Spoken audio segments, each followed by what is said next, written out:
Life is beautiful. My dad always used to say, if your only complaint in life is weather, you've got a brilliant life, right? So it got a little bit hot. So the only complaint was about weather. So can't complain about life. It's beautiful. How is the weather currently in Switzerland?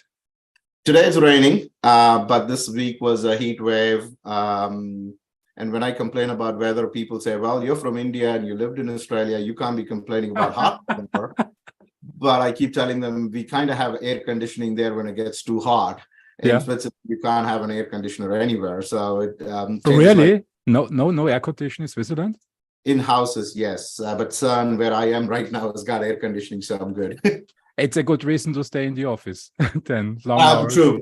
You will see a lot more office occupancy during summer if your office has air conditioning. So yeah. I always thought Switzerland is more on the cold side also in summer. I mean, it's a mountainous area. Where in Switzerland are you exactly? So I work in Geneva, a little suburb called Meran out of Geneva, and I live on the French side of the across the border. So I keep telling I've confused the heck out of my kids. They're half Indian, half Romanian, full Australian, live in France and go to school in Switzerland. So they're kind of United Nations in a way. It's the other United Nations. So basically your kids then speak English? They speak English and French right now. We haven't taught them Romanian and Tamil. They're 6 and 3. Probably I'll get them too confused. So they're bilingual now. Cool. And Switzerland is a great place to, I think, also practice German. Yes. And Italian. And which language? French? Right. So we live in the French-speaking area, right? And so with the creche and school, pretty much they learned French. They're going to start school. At least my oldest is going to start school, and I think he has an option to learn German as well, which is start in school. So you always try to over optimize for what you don't have as parents. For me, language was a big concern, so I think I over optimized for my kids to learn every possible language possible. So happy with that so far. Languages are always a great asset in life, I guess, to understand culture and people and can connect with them and rewire your brain into different thinking strategies. Absolutely. Look, and so the thing is, when I came here, the first phrase I learned in French was "je ne sais pas," I don't know, right? Because it's one of the biggest challenge for people to say those 3 words, to saying, I really don't know, but I can find out for you. But right now, it's not a fact, it's an opinion. I keep that to heart when I talk to founders on startups. The first thing is, I have no idea, but let's go find out somebody who knows about it. Other people tend to hypothesize, and you can't keep on doing it. People call you out for it. So that's where I am at. As you work in Switzerland at the, I never thought about the English term, CERN Venture Connect program. So it's the institution that gifted the internet to society in 1993. So I think it's famous for that. And the second one is for physics. Can you tell me a little bit more about the CERN Institute? Absolutely. So it's the other way around, right? So for us, we are famous for physics, particle physics. Not in my mind. The World Wide Web was serendipitous, but it was invented because we kind of wanted to see how we can connect information. So the best way for me to look at CERN, what motivated me to come here, we are an infrastructure provider, right? We've built the world's biggest machine so that the world's physicists can come and test their hypothesis from all our member states.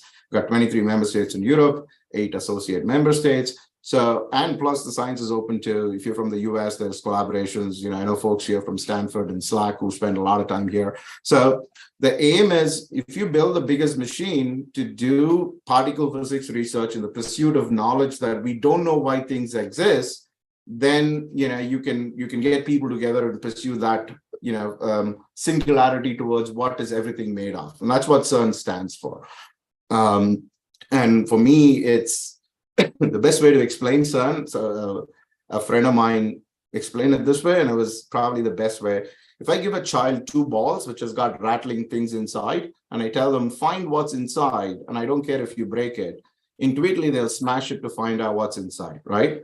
That's what we did, right? We take particles, take them around the 2 different sides in the Large Hadron Collider, and we make them collide to say, oh, what's inside? And that pursuit, you needed to make it go faster. After sometimes you can't go any faster, so the mass increases. So you go it faster and smash it, you'll get more bits and pieces. So that's pretty much what CERN we do. And to make those, to find the properties of the smallest things in the world, you have to build the largest machine in the world.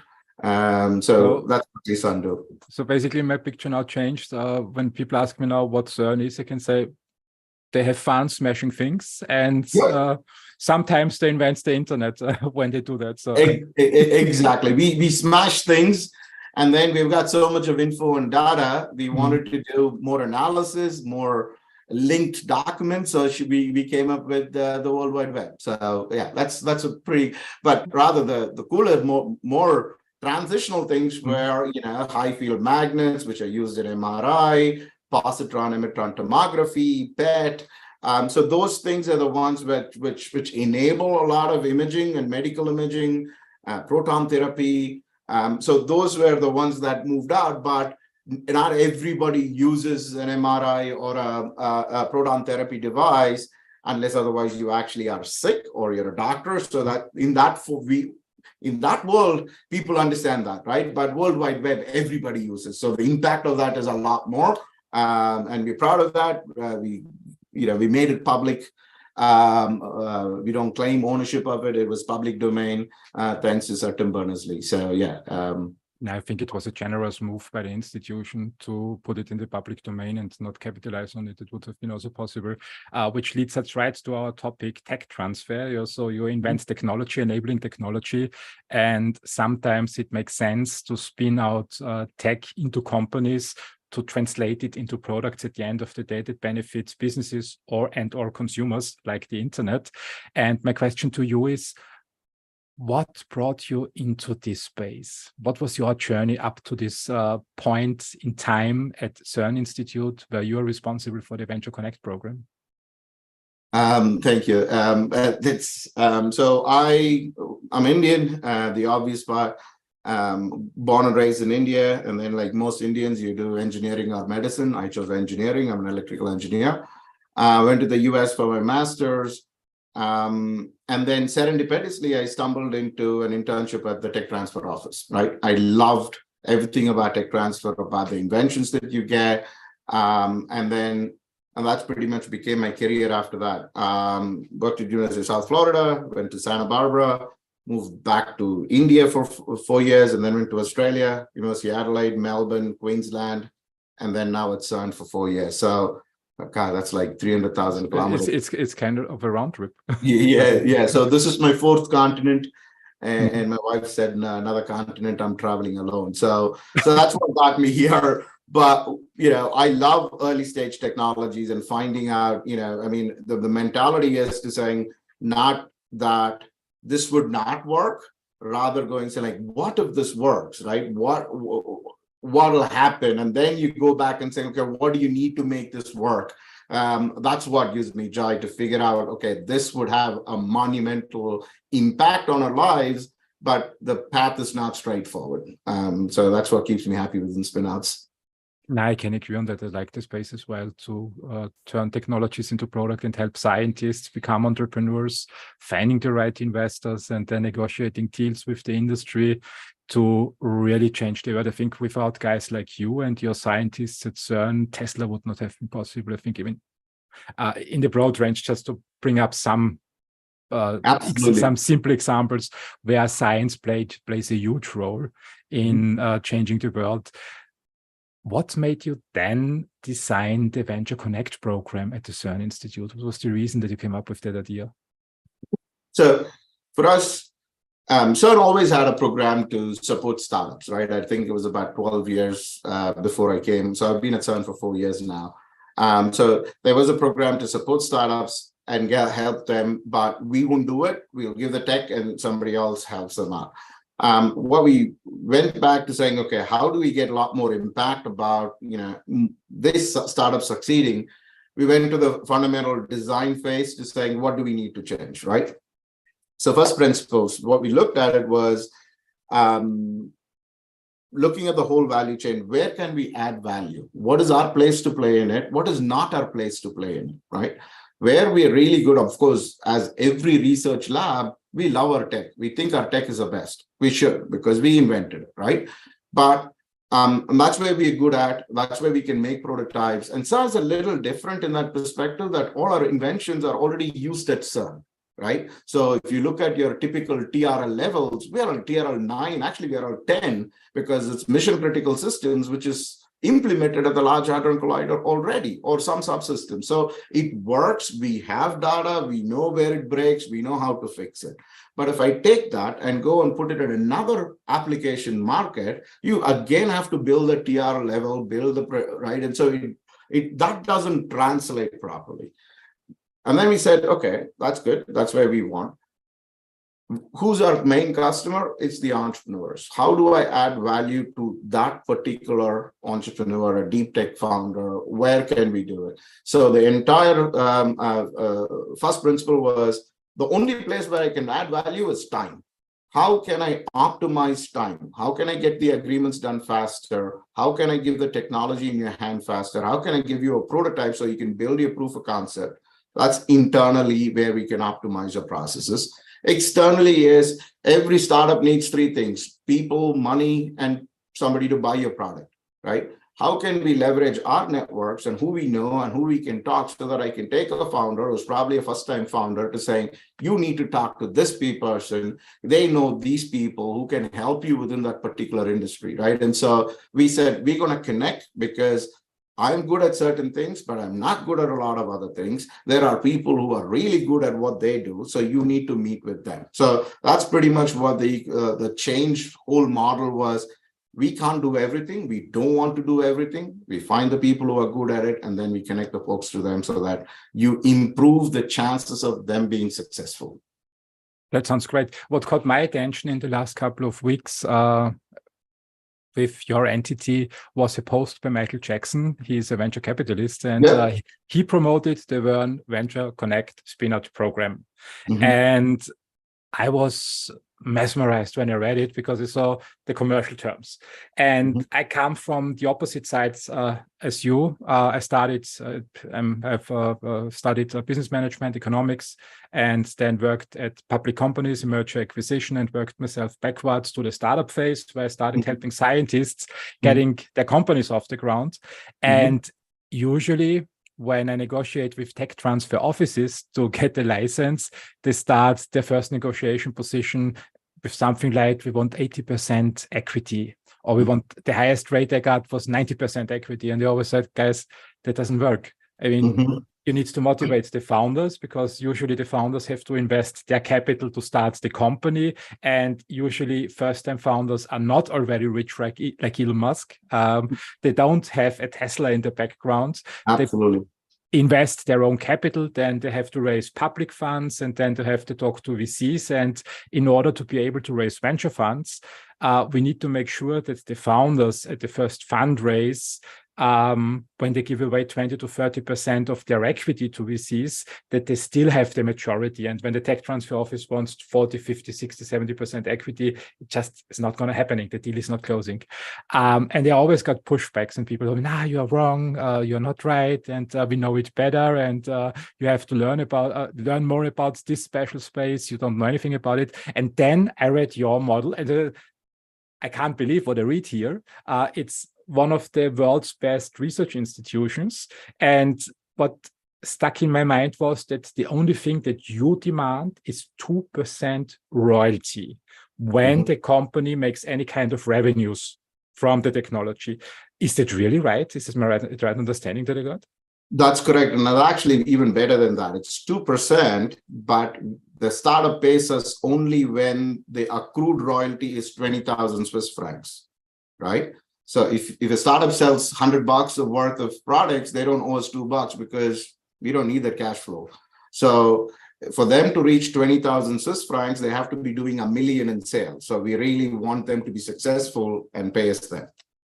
So they need to cross a hurdle rate of a minimum. This is amazing. Why did you come up with that model? I mean, it stands out in my opinion in Europe. Look, so for me, I've always been within the tech transfer offices, right? So everything that you talked about, I was in the other side pushing those terms in a way. And then when you try to change it, there's a lot of inertia inside to change as well, right? And so this was my first opportunity to build something where I can have influence to build one. So hence, this was what we should be there. And so we wanted to do it. Why? Couple of parts. One is everybody in that ecosystem, if you think about it, whether it's the academic, the VCs, the tech transfer office, everybody wants the startup to succeed, right? Nobody says, ooh, you know what, this is going to fail, let's do it. It kind of beats the point to take that risk, right? So everybody wants to succeed.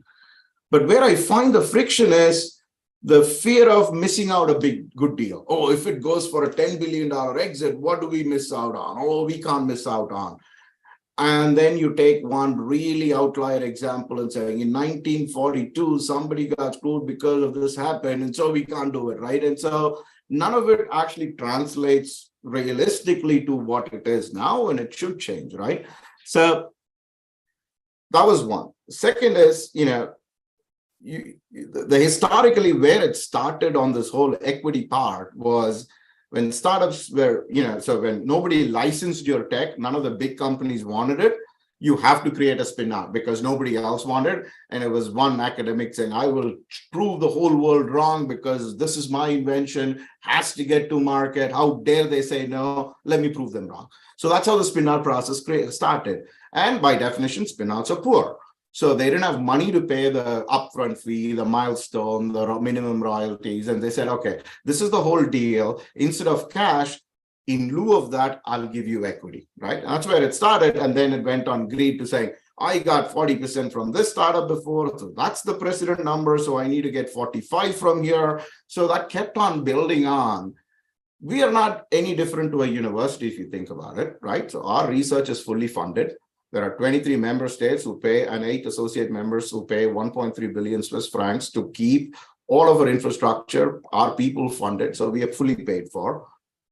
Same in a university, whereas there are grants that cover it. Infrastructure is also paid by grants. So you're not paying for anything for that invention to come in, but then it's more like, oh, I need to get all of this for value capture, which is not, in my opinion, it's not right? You want the startup to succeed, then make sure you set the right terms for them to succeed. And when they succeed, get a part for what your share of input, that is the IP, to get the fair share.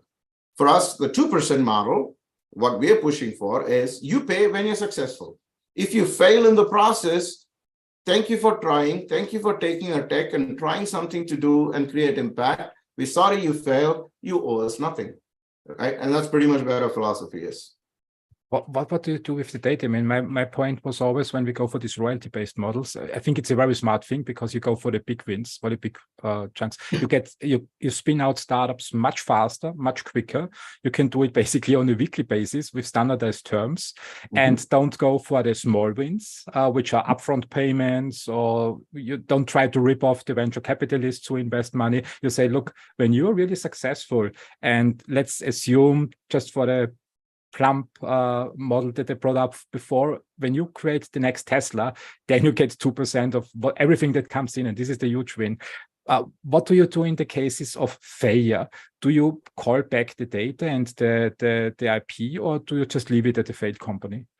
Look, so we don't assign IP, and even the universities don't assign the IP primarily because when it fails, then the IP is stuck. Although your contract says that it'll revert back, you've got creditors, bankruptcy, and the whole lot, right? I don't think that's fair because the IP, somebody tried a startup, it failed, but the IP is stuck there so that nobody else can use it as well. So I reckon, so what we do give is a non-exclusive license. I wanted to make that clear because we are. So the challenges with this model right now we have is it's a non-exclusive license. The primary reason is because we are a European-wide organization. We want to make sure that everybody has a fair chance to use the IP. And I also believe it helps in parallel processing different applications. Say you go on medical device and somebody else goes metrology, somebody goes for instrumentation using one of our laser platform tech. I want all three startups to go, and somebody gets bigger, you can acquire if you want to go into that market, or let the other company grow in there because I've given the IP for all three of you to pursue.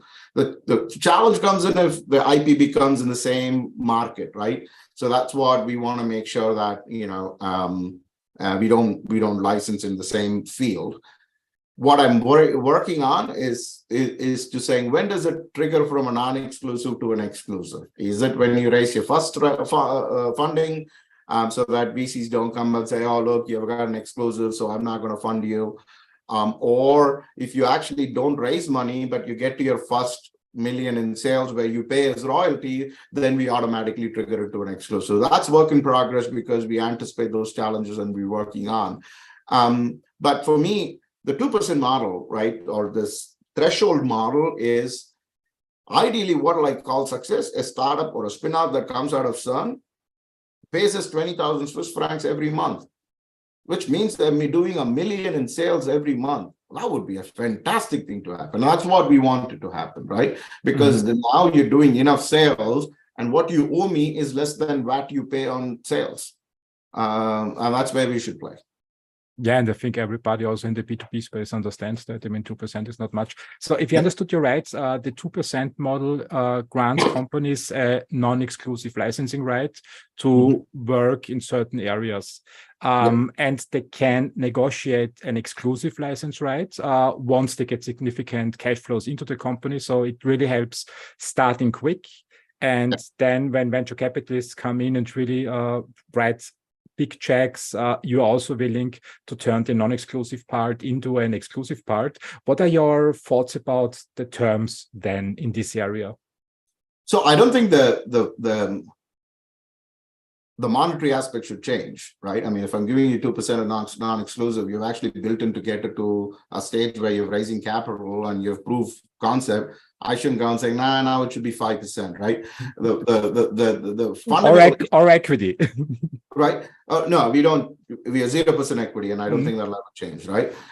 The fundamental reason behind is, without you, it would have never gotten there. So as a startup founder who's actually taken the risk and got it to a phase where you're raising capital, you're getting your first B2B customer, it takes a lot to get there, and I should not be rent seeking at that point in time. The revenue should have been only based on the IP. Second part for me, this is where the challenge and what we're working for is, I shouldn't be now doing another bespoke agreement. The first agreements that we've already got is a standard template. It's the same for everyone. You're working on software, 2%. Your hardware, open source stuff, it's all a 2% know-how license. Whatever we have, we will make that as a 2% part. Now, the aim is that, the efficiency gains of going back and forth to saying, should it be 3.4? Should it be 4.8? All of it is based on a business plan, which at best is wrong, right? Because every startup has this hockey stick growth, right? Nobody wants to fail. Nobody wants to have a CAGR of 1%. Everybody's going to shoot up after year 3. So I can't predict anything. That's where the tech transfer offices get wrong is, look at you. You're going to have a TAM of $1 trillion. You're going to grow at 20% year on year, and you're going to be a $20 billion company in 5 years. So hence, I need 40% now. But the numbers don't make sense. So for us, we don't want to predict on when your revenue would be, because you can't and I can't, and this is going to be a guess. So here's the single efficient model to saying license it. If you get there, you'll progress. As a startup, you don't have to spend time. But if you do get to big size, you will have your own good lawyer to come and negotiate and fix those numbers, because you have a ton of data to say, what's your cost of goods sold? How much does it cost you to get to market? What's your tax, et cetera, to get to say, is 2% eating up into my margin? Can I survive at 2%?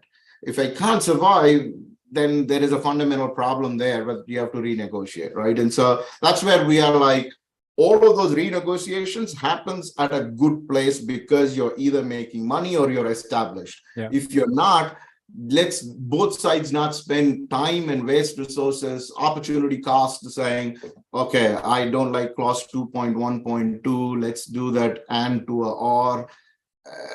Yeah, it doesn't make sense for us.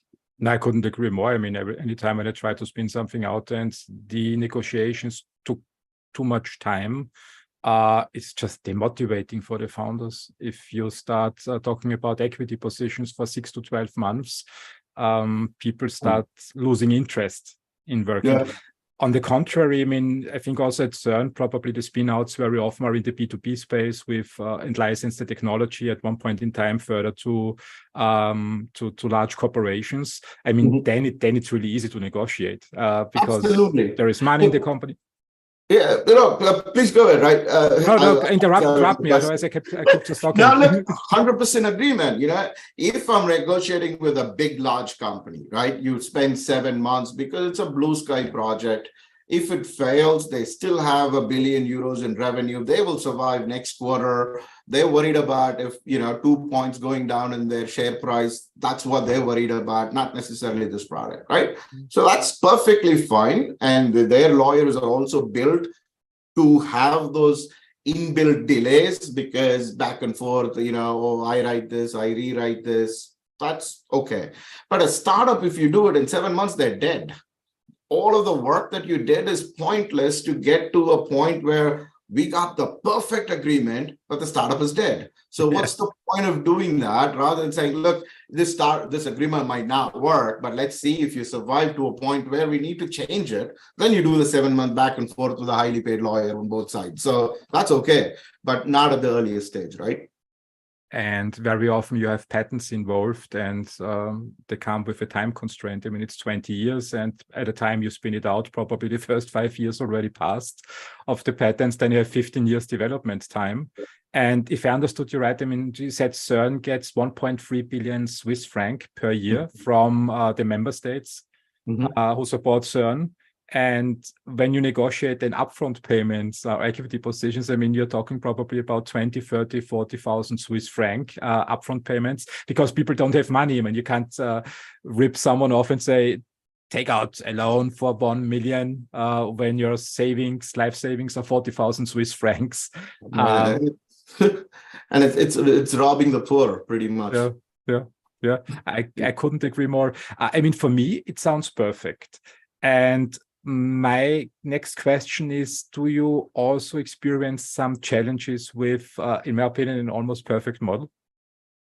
Look, no, thank you for the compliments. I'll take it.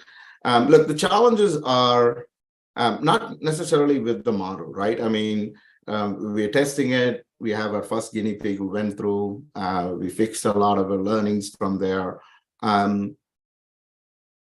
Where we get a lot of negative feedback is on like, well, my university is different. We have a different portfolio. Our patent mix is different. We'll spend money on this. I'm like, end of the day, none of the base constraints change, right? The challenge entirely is on how do I convert that exclusivity to a non-exclusivity, right? Because I can cross my heart to a startup founder and saying, you know what? We will not license this to anybody else in your field because you're going full on it. Right. But that is me as a person, right? If I get hit by the bus tomorrow and I'm not here, our next person comes in and says, you know what? Why are we not going into the biggest player in this pie? And maybe I can license this again because it's non-exclusive. Then that my word to that startup founder doesn't hold good, right? So the biggest challenge is to define when that trigger happens from non-exclusive to exclusive. Once I can codify that to saying, just like how it's 2% for everyone, here's how the exclusive will automatically trigger. You don't have to come and sit another agreement to talk through. You raise your first X amount or you pay this first royalty. Your exclusivity automatically, non-exclusivity automatically converts into an exclusivity. So that's what the challenge is, and that's what we're working towards it. Sounds like doable challenges to me. Look, if it was too easy, there's no point in doing it. Right? That's right. That's right. Let's talk a little bit about the European, the US, Australian, and Indian tech transfer systems. If I got from the intro remember the right information, you have experience in 4 continents with tech transfer entities in the academic field.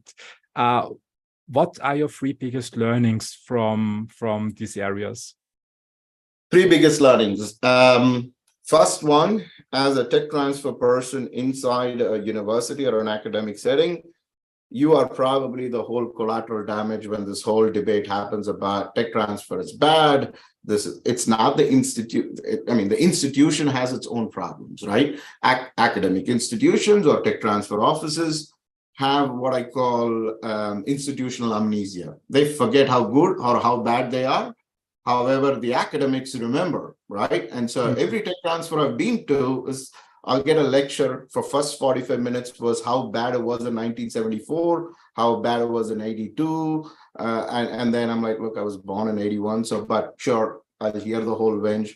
And then I say, look, I'm new. I just started. I wanted to help you. How can I help you? So you have to build a trust from baseline because there's a lot of drama, a lot of skeletons buried in. You have to start building the trust with the academics.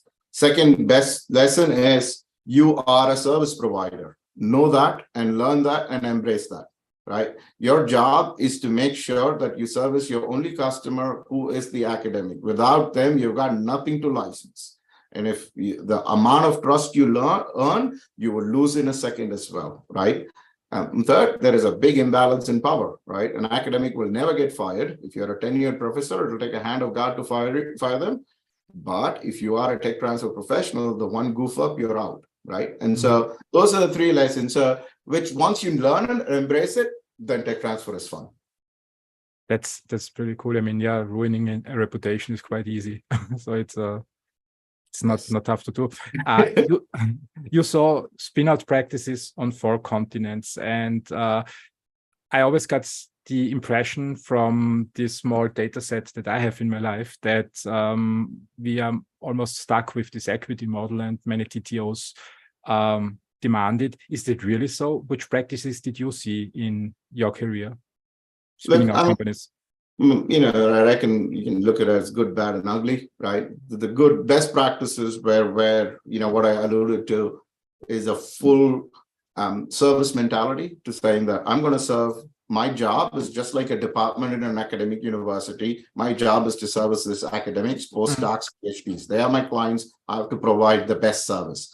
And that comes from tech transfer offices who are not worried about budgets, who don't have to prove about they exist, and they don't have the FOMO of a large university next to them who doing better, right? So once you have those things, then you go, look, I'm not optimizing for, my KPI is not the number of licenses, my KPI is not number of amount of revenue I get from licenses or maintaining number of patents, but to say, how is the feedback about from my academics? They like to come into my office and disclose their invention. So once you have that mentality, and it's a fantastic process to say, okay, the outcome of whether you get revenue or not is going to be 5 years down the line on what I do now. When I get an invention disclosure to licensing, to finishing the negotiation and then making products and selling, it's going to be at least 2-3 years, best case. And if it's a spin out deep tech, it's probably 10 years down the line. So you can't measure that based on my work, but I can measure on whether I'm keeping my customers happy. Do I provide delight to my customers? Those were brilliant practices, right? Bad, where it goes to the politics part of it, right? Because you service the academics who are lifelong tenured people to saying that, oh, I'm going to be here for another 20 years. So I'm going to service the people who are going to be here for another 20 years. The postdocs, not so much. PhDs, not so much. So your service level changes based on who you service. And then the not so nice part, the bad part still is when you become the police, when you enforce weird policies of conflict of interest policy. And then you go to a poor postdoc who's on an $80,000 salary who's trying to spin out his research and trying to do something. And you go and say, oh, the university policy says that you can't do an external venture while you're employed here. So I'm going to report to you. And then where the tech transfer folks are also on the conflict of interest panel, so that for me is, of course, if he had a trust fund and win the lottery, he will quit his job and go do it, right? I mean, you want him to do the startup, to test it, play with it. you as a university lab or trying to do a spin out and figure it out at that early stage, you have to be flexible to do it. That's the bad part. The ugly are the ones you talked about, 90% equity, 80% equity, where the founders get single digit before dilution. Yeah, that is soul crushing. Yeah, it happens sometimes. There are some articles on the internet. Let's dig a little bit into the part where you mentioned that academics are on an 80,000 salary, try to spin out something, and then they get policed or fired from their job because I mean, it's also, I saw that happening because the institution says you can't have two jobs, so you need to either do this or that, and end up then in a startup where they meet some investors who also say you're a founder. You have to work basically for nothing. How do you see it, that reality? Man, I mean, so for me, that's the biggest travesty, right? I mean, so I'll start from the other spectrum, which it's kind of hit a nerve for me, is all of the, incubator growth. There are more incubators than founders now, which is not good, right? I mean, I think there was a Sifted article saying there's about 500 plus incubators in Europe alone. How many? 500 or 400 plus. 500. Roughly around 500 incubators, right? I think there needs to be a change to this venture building accelerator incubator model as well, because, I mean, what is the version 2.0? Right now is I get mentors, I make you do a canvas, you do validation, and I polish your presentation as much as possible, have a demo day, and success, done, right? That was needed when Y Combinator started in 2005-06. There was nothing there. They started it, and then everybody is still doing that. We are 18 years later, right? But there needs to be a new change, but that doesn't care. I'm hoping Steve Blank writes a new book, and then everybody starts doing that, right? So, so that is a dogma that exists, right? And then that worked brilliantly. Lean Launchpad, don't get me wrong, beautiful methodology, works for software-based SaaS model where you can build MVP, you can pivot, you can do A/B testing. If I'm building a laser or a medical device, I am not going to pivot. By the time I pivot, I need a few million euros to figure out that it doesn't work. And I pivot back to a medical device. So there's no pivot possible, right? But this dogma exists so much that people say it often enough. And they're like, oh, you guys don't know about startups because look at this app that got into the market or this marketplace startup that did that. I'm like, yes, but I get into trouble for saying it, but it's like saying, comparing a monkey and an elephant to saying which one climbs the tree faster. I mean, they're intrinsically different, right? I'm sorry, I lost the train of thought.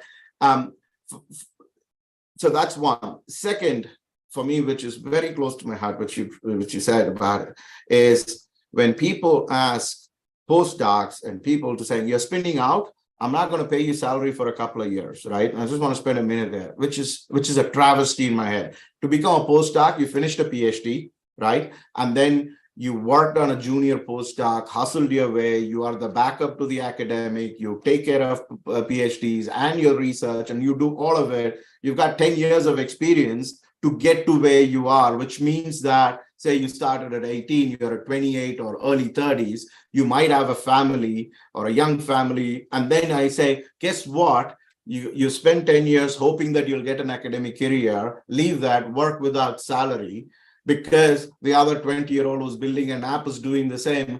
It's just not right, yeah? Where I see brilliant practices is, what ARPA did in the US, Activate, Ilangar was started it, now he's running ARIA. Those are phenomenal programs where they say, here's a 2-year fellowship to cover salaries from your previous salary.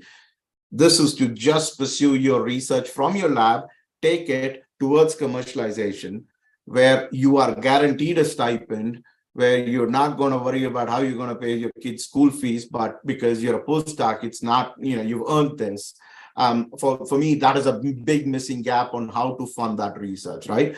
Now, sorry, this is all the background before your question, man. It's to saying the dual roles, right? I mean, every university struggles with it, and so does CERN, is to saying there's a big conflict. You cannot do research and work with an industry because it is conflict. You can't do both at the same time. And I'm like, if that was an absolute conflict, then IP should just walk away every day, right? I mean, it doesn't happen because there is that magic gap in the middle of hustling and making and building something. Some of the US universities do it well. Stanford, for example, have a proper, dual role. You can be an academic and still hold a position with a company. The guy behind Udacity is still a professor and CEO of Udacity, and he came with Waze before. So there is a lot of education required from the academic institutes to saying, what is the big problem? Why is the sky falling? Because they have two roles. But actually let them do it. It'll help in translation a lot more. Not move away from your existing, I'm going to give you sabbatical for 3 years to do it, but rather than saying, spend a couple of months with the industry, you'll understand how to build things and you'll understand a lot more on the needs, rather than saying that, no, either it's that or that, this or that, black and white. I find it really frustrating. Now let's stay a little bit at this point. I think a good role model for me is how Monish Babrai built. He's also an Indian investor. He started, I think, working in the 90s and mimics the investment style of Warren Buffett. And he said in his interviews that he started his first company while he had a job. And he said he did it very simply. He said, I was paid to work 40 hours.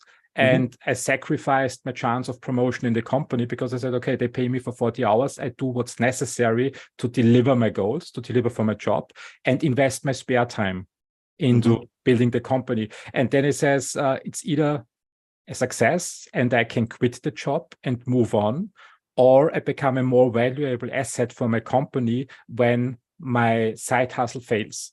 Because, I was managing 2 jobs at the same time, and when I don't have 60 hours, 70 hours time that I can dedicate to the company, it's a win for the company. How do you see that approach? Look, that comes from a place, when people say, well, you should quit your job and do the other thing, comes from a place of privilege, right? Because you've got the support circle to do it, and yes, if I fail, I'll come back because I've got enough in a bank account, or my parents are rich that can help me out. But if you don't have that, you have that whole thing of paranoia. I have to push this because there's no bloody safety net for me to do it. This must happen, right? When you have that drive and the fire in the belly, that's a whole different beast, right? And that's where you keep pushing for. Now, on the side hustles, where the biggest challenge there is, all IP policies on universities and academic institutes talk about not a 9-to-5 job where you invent. Your work for hire is to saying that you're hired as a professor in electrical engineering. If you come up with an invention during the weekend, it's still owned by the academic institute. It covers everything, right? So it's always a grab all IP document, because the argument is you really can't switch off, right? And you're not a salaried person. So where I think the panacea should be on is not who owns which part of the IP, right? Nathan Beniak, one of my friends from A Street Capital, he talks about, how the US model is a lot more suited towards alumni, and saying that when people come back and donate and want to be part of it, that doesn't happen so much in Europe.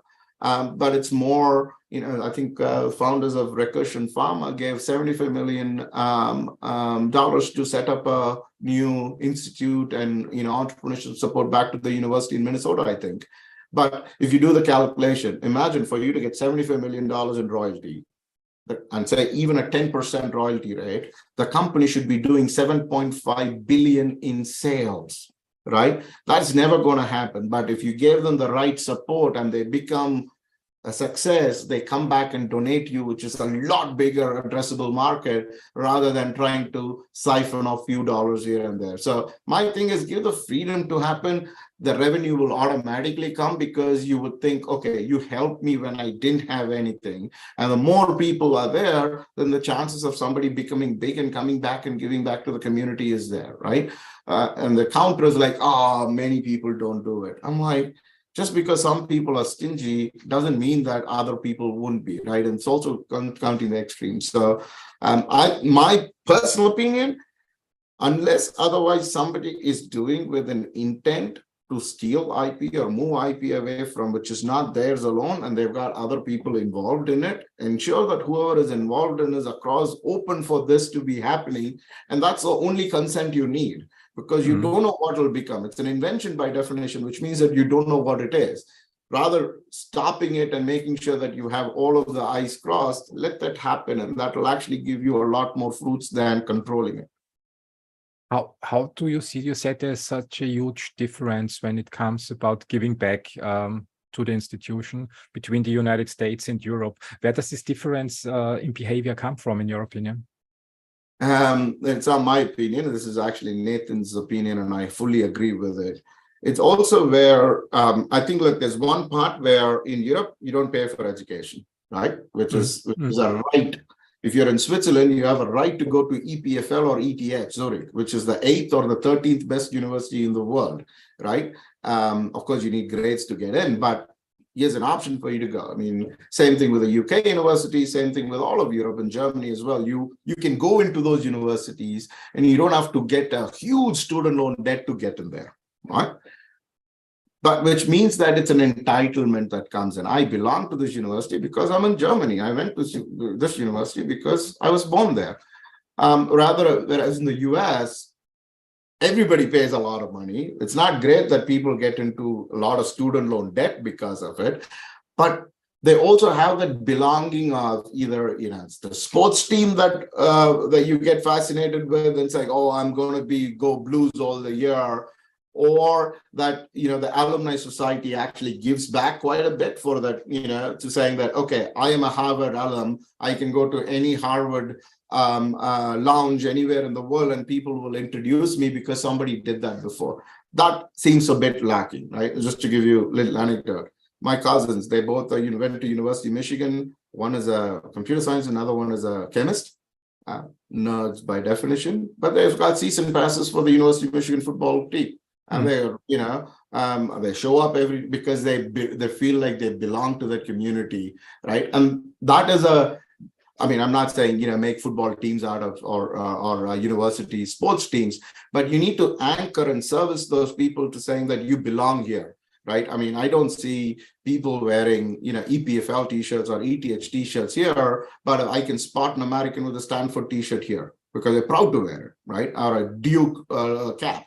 So the branding and being belonging works a lot different. There are some institutions who do well, but I don't think that, I'm proud to belong to this institution and still exist in Europe because there's a sense of entitlement. I get this. Why do I have to promote them kind of deal?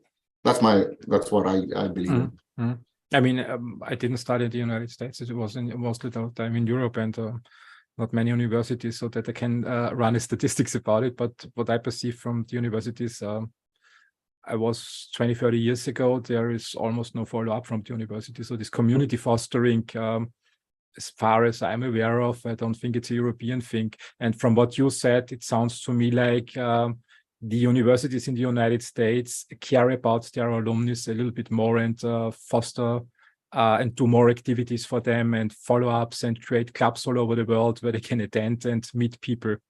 Right. Let's talk about CERN for a minute. We didn't have an alumni organization for, I think Rachel set it up like 5 years back, right? We are a 60-year-old institution, right? So 5 years back, it was a brand new alumni org set up within CERN is because we've got a whole distributed community. Nobody knows what they're doing. We don't know where they are. And there's no way to bring them back in. Now we are 9,000 people strong, that alumni group with 0 to 9,000 in 5 years, is because people were proud to belong to CERN. This gave me something. I like to be in touch with people. So for me, that is like a treasure trove, right? I mean, when I get a startup and, there was a startup came out of ETH Zurich, and they came here for some work. We used it on a student program before. They were building AI for soft music. And, I reached to one of our alumni who was, a bigwig within the Valley. He was one of the early employees of LinkedIn. And I connected them saying, hey, look, you're building amplifiers for fun. These guys are building startup for sound. Why don't you meet? And they're like, yeah, absolutely. So, and so for me, you need to tap into the network to not to just saying, hey, give me some, but it's also like, you're good at this. These guys are good. Would you like to talk? It's like, yes. So you give a value to the members too. So alumni is super important. It should not be always to saying, hey, can you give me donation for this new building? Can you do this for, that's what alumni generally does. We don't have a fundraising platform at all for the alumni, right? So it's only, so we run something called a coalitions program. So once every 3 years, we bring all of the alumni from globally. The next one is in February. We are planning for about 800 people to come here. Cool. And so it's to showcase, here's somebody from CERN, finished up, now is working in space. Somebody's in health tech. So you have a life beyond CERN. And this is what you can do because somebody who looks like you has done that. So I tap on entrepreneurs, founders from CERN to come and say, representation matters. A physicist who looks like you is now doing a startup at an A level or a B series B level. Come talk to the folks because that will have a lot more effect than me preaching nonstop. Excuse me. Yep. I made a mistake of not having water. So yeah. Do you have some water? Or do you want to have? No, I'm good, man. Talking comes natural, so I'm okay. That's good. I mean, if you support your scientists who leave CERN and create companies and don't rip them off early on, but really help them to make money. I mean, I was just thinking when you have this alumni club and you spin out in future companies and some of your spin outs are already successful and the founders had a significant share at the time when they sold their companies, they are your next investors in principle. Absolutely. You can always connect them. Absolutely. And look, I mean, there's been, successful founders with great exits from CERN before, right? And people before me have gone there and said like, oh, now you're a billionaire, can you give me some money? The person pretty much said like, you have no idea how badly I was treated when my contract got over, right? And so now you forgot about it just because I'm rich, don't come and ask me money, right? And so when I started the role here, I reached out to those previous founders and said, look, I'm not calling to tell you how good we are. I just want to know how your experience was. And if I could fix something, what would you have preferred I fix when you were here? I got a whole laundry list of what went bad, right? So the whole aim was not to go defend the org and say, we are the best. We know how we're doing. You are wrong. Tell me what I can do for you. Never works, but let them speak and tell what went wrong, right? Because everybody has something that didn't work well. So the whole point was to understand what was the issues and listen, and then you can actually have a chance at fixing and dabbing those.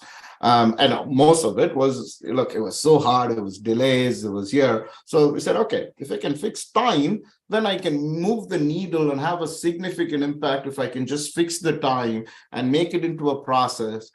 People will follow the process, and this will work for about 80% of the people. And the other two sigmas, and either one, or they will be bespoke by definition. You can't fix all of them, but if you can target 80% and fix those problems, you will move the needle big time. And so that's pretty much where we went with, or at least our startup perspective of validation work there. No fixing time, and you don't give all the rights away anyways. I mean, you don't move the IP into the company. Exactly. You give non-exclusive rights, and I'm pretty sure if there is no progress, I mean, it's just from other deals that I did, if there is no progress in the company, no money coming in, you claim the license back basically and do something else.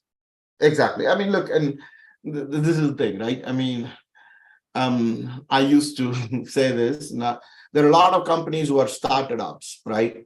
Like it started up 10 years back. It's still the same 3 people. I'm like, I'm not saying no to it. Yes, if you make 200,000 euros revenue and you're still never dying, but never alive, that's good. Brilliant. But it's not what you want to have a big impact when you're talking about, startups that change the world. That's not it. That's okay to be in that lifestyle side, but I don't want to give an exclusive for a platform technology for you to have a lifestyle tech and that you will impact 20 people every year. Rather, I want this to go to reach to billions of people where you can really, really have an impact, right? So that's where we focus on is, impact is what I want to measure, but it's hard to measure, but it'll take years to think. But if you set the platform and the process to go on, then you are designing for success, and success is not by despite the design. So it's designed to succeed, is at least what we went through. I mean, the universities that I saw do it exactly the opposite way. They spend a lot of time in negotiating deal terms, which doesn't make things happen, and negotiate the entire deal early on. And from what I understood from you initially, you just do what's necessary at the beginning so that they can move really fast and then say to your founders, now show me that you get investment capital. Now show me that you get the industry involved. And when they come in, then let's sit down and renegotiate. And then let's see what we can do with that. Look, and this is the thing, right? I mean, I learned two lessons. One of the lessons you asked, there was a professor who spent, I mean, I give my hats off to him. It was my first lesson in proper negotiation. Full, all fields, exclusive license, you know, the deal terms, precedent case, say, let's say, take a number, 10% royalty. And he said, okay, so for 10 fields, it's 10%. I was like, yeah, okay. All right. Okay, good. We're all agreed on the numbers. Yeah, sure. Yeah, all good. Your boss is okay. Everybody's okay. Yes. Okay. I don't want 10 fields. I want one field. Right. So now if 10 fields was 10%, I want one field for 1%. Because the whole argument was like, you're getting 10 fields, each is a percentage. I'm like, I don't want 10 fields. I'm going to focus on this one. I'm going to raise money on this one. Give me then 1%. My jaw just dropped. I'm like, oh my God, well done. Right. So folks do that well because you understand the industry super critically well. And you know, I mean, to be honest, it's two blind people talking about how bright the sun is. Because as a startup, you don't know what the number is. As a tech transfer, you don't have that full, how is this going to fit into that? So it's both of them making up numbers and saying, is 2 okay? No, 2 is too big. I want half. Okay, let's decide in the middle and get 1% and everybody is unhappy. So no big deal. That doesn't make sense. But if you give time, have an option to saying, let's explore this. You go figure out your CapEx, OpEx, cost to go market, all of the numbers. And then we together can look at it and saying, okay, if I charge you 5%, your margin's not going to be there. You won't sustain. 2%, you will have margins. But how about we keep the 2%, accrue it to 100,000 and then pay me? Because at that point in time, you'll be really successful to pay me that. So that's where if you want more startups and more successes, set them up for success rather than getting $2 out of them every week. Doesn't make sense. No, this makes absolutely sense. What you say, it's setting them up for success to move quickly, and rather than talking about fears and dreams and what could potentially happen, you just say to them, show me your reality in 2 years and then we talk. Exactly, right? I mean, in 2 years, and there's the other thing, right? In 2 years, the other argument used by most tech transfers is like, what if in 2 years there's a large company who can move this technology faster? If I give this, then I'm stuck, right? My argument on counter is, say if I license exclusively to a startup and there's a big company who's going to come and say, oh, I would like to use it, send them as a client to your spin out, which means they will make more money. You're getting the royalty either way.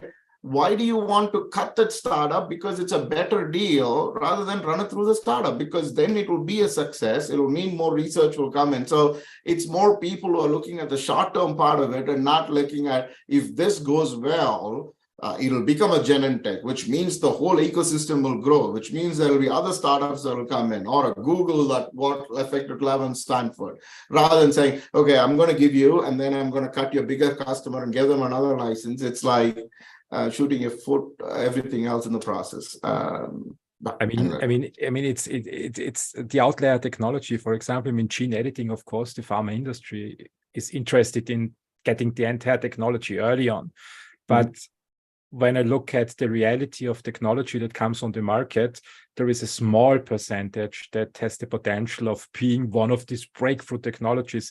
The majority are improvements, necessary improvements, great products, great teams, but not these outlier cases. And I always smile when I see the same process from tech transfer officers. The first round is always to the industry. And when I talk to the industry, they always say, we don't want early projects. We can't do anything with that. They are too small for us. We want approve in the pharma industry, which is my industry that I work in, it's mostly clinical phase 2 data. In other industry, it's a minimum viable product, a working prototype, and not a bunch of patents. But the tech transfers always go to circles to say, okay, let's go first to the industry, and then as a second solution, let's do it to startups.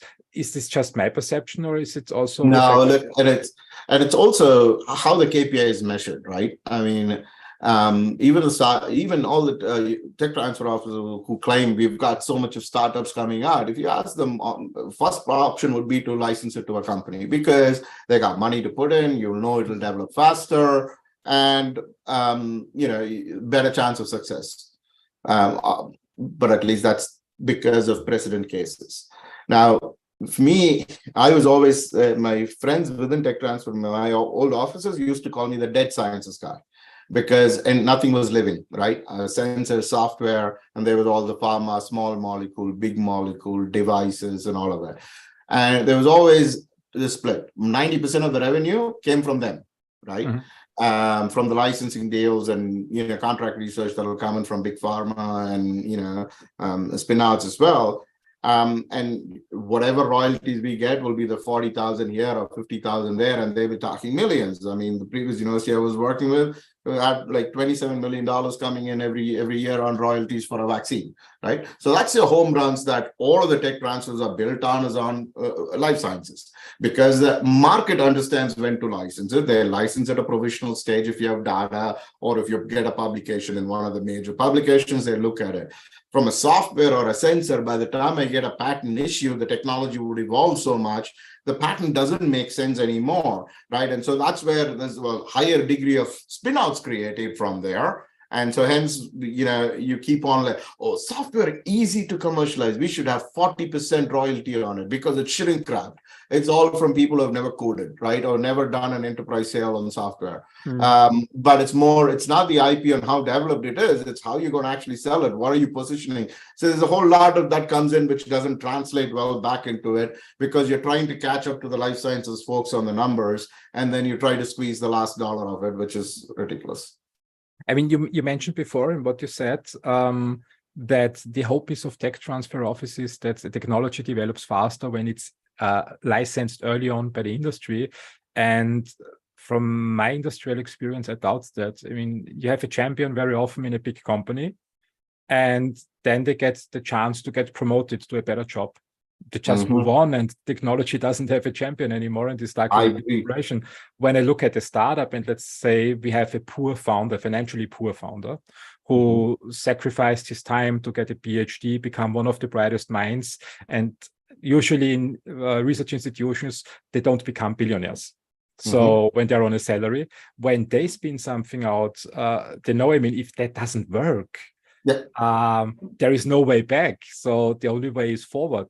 Exactly. And when you are lucky and you have a founder that has the luxury of growing up privileged with rich parents, set up foundation, you can also say, look, I mean, you can invest $1 million and bring more skin to the game. So I think, in my opinion, early stage technology are better off with small teams. What is your view on that?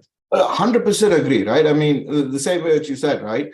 I mean, if I license to a big company and the internal champion moves somewhere else, the tech is there, right? And I mean, most of the royalty licensing agreements, the fear is, oh, what if you shelf this technology, right? And so that's why you put minimum royalty requirements to saying, you pay us $20,000 every year, irrespective of how much royalty you get, because if you get to 25, you pay the 25. If you get to 15 as the actual one, you pay 20 because you're not putting enough effort to actually license this faster. But those terms also flow to the spin out one. And me being against it was like, I mean, that large company has got 20,000 products or 5 different drugs in different phases, right? They have the luxury to shelf. This startup does not have the luxury to shelf, because if they shelf, they die, right? So that whole minimum royalty concept of having it for spin-outs, it doesn't make sense, because it's just a hang-on from existing large company licensing models of like, what if you don't do it? Look, if I don't do it, I don't exist. That is where a lot of those terms needs to go out, right? I mean, even in equity transactions, I used to do this, and I said this loud and I didn't make friends. was, you want 20% equity in my startup? Great. The same tech, say, Apple would license it too, right? Why don't you go ask 20% of Apple? They'll ask you to get out of the door as quickly as you finish saying that, right? If that doesn't hold good for Apple, why does it hold good for you to ask 20% of my company, right? So, because they're 2 trillion, of course, Apple can spend billions in making this tech go faster. I'm like, what do you think I'm trying to do? The same damn thing, right? I'm going to try to raise money and build this, quit my job, lose my mental health, and go do this. For that, you want 20% of my company, whereas a big 800-pound gorilla, you won't ask, 1,000 shares of Apple for in terms of royalty, because Apple would never give you that, right? And so you won't get any of that, so you don't do it. You can get away with it, and so you ask it. And so that is not fair. The one lesson that stuck from a management training 20 years ago in public companies is buy finished solutions from the market. So I would not be so confident that when a big company licenses a patent, that they develop. Often they just want to get the patent off the market so that nobody else can develop on that. It's like, and the other thing, one happened we licensed something, and the company that licensed had a product and their margins were 80% on the product, right? So this new one will come in, but they won't get they'll have to cannibalize their own product and lose 80% of the margin. It's like, we'll have minimum royalties for you, otherwise, so that you don't shelf it. It's like, minimum royalties 100,000, sure, I'll pay it, because I'm making $20 billion industry in there with 80% margin. I'm not going to lose that. I don't want my competitor to get it. I want exclusivity. There is no termination as long as I pay, you have to give me 1 year. So they went in pretty much blocking everybody else. And that happens, right? But look, if I was on the other side, I would do the same. Yeah, absolutely. Absolutely. But sometimes it's better to startups. Let's switch a little bit to the ecosystem. I have now the chance to talk to someone who has seen basically the whole world. You said 4 continents. So there is not much open. When I was a student, it was the 90s, and Europe basically was winning. So mobile industry evolved in my European training out of Europe, of course. And we had great brands, great technology. The internet was a European invention, thanks to your institution. Now we have 2023, and I, as a European, can rant about the continent. In my opinion, we failed in technology. There's not much going on, and in translating technology into products and spinning out companies. And the usual lesson that I give startups when they approach me is, I look, you can start a company in Europe, you get great support, you get great grants, but just be aware that if you can't license it early to the industry or sell the company, you won't find venture capital in Europe. And when you get stuck in Europe, you face very quickly a dead end financially. So you need to be aware that at one point in time, you need to relocate to the United States. My question to you is my view of Europe in comparison to the United States too harsh on the system? Are we much better than I perceive it? And I'm just Austrian negativity that plays into my perception? Or is there really this huge difference between the ecosystems in the United States and the European one? Look, so for me, I'm a newcomer to Europe, right? I've been here for 4 years, right? Whatever I thought about Europe was, single economy, easy movement, all of it looked fascinating for me, right? For me, where I find the challenges is just so fragmented, right? One end is like, Europe needs to beat USA and beat China in technological advances. Brilliant. But when it comes to implementation, they go into national borders, right?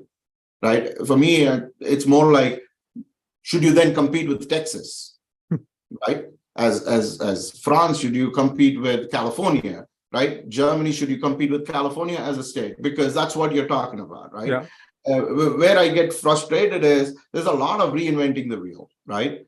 It's more like, okay, I've got a photonic center here, you get a photonic center there. Let's do the same thing in both countries, because then I spend the money in my local economy, I get more jobs here. that's fine. I understand the politics and how you want to fund in local ecosystems because you don't want anybody left out. But then again, you won't be able to compete with a large single unified country which can move at a really fast pace, right? So for me, that's one. Second, there was an article recently that said the GDP of EU put together was larger than the US before COVID, right? About a couple of points above. But now US has just gone, right? I mean, take about all of the technical advances that are coming out, right? All of the big ones coming out is, you tend to question where is EU leading in, right? Within, all the new deep tech coming out. Regulations. I knew they were going to say that, right? I find that fascinating, right? At least from a mindset of how much people follow rules blindly, to saying that this is a rule. I'm like, no, this is a man-made rule. This is not rule of nature. Laws of physics, respected. Don't drive on the wrong side. Yeah, that's common sense. But anything else either is a bendable law or breakable law. But for me, it's, the last good big deep tech company in my hand was DeepMind from the UK. Still consider European Union, right?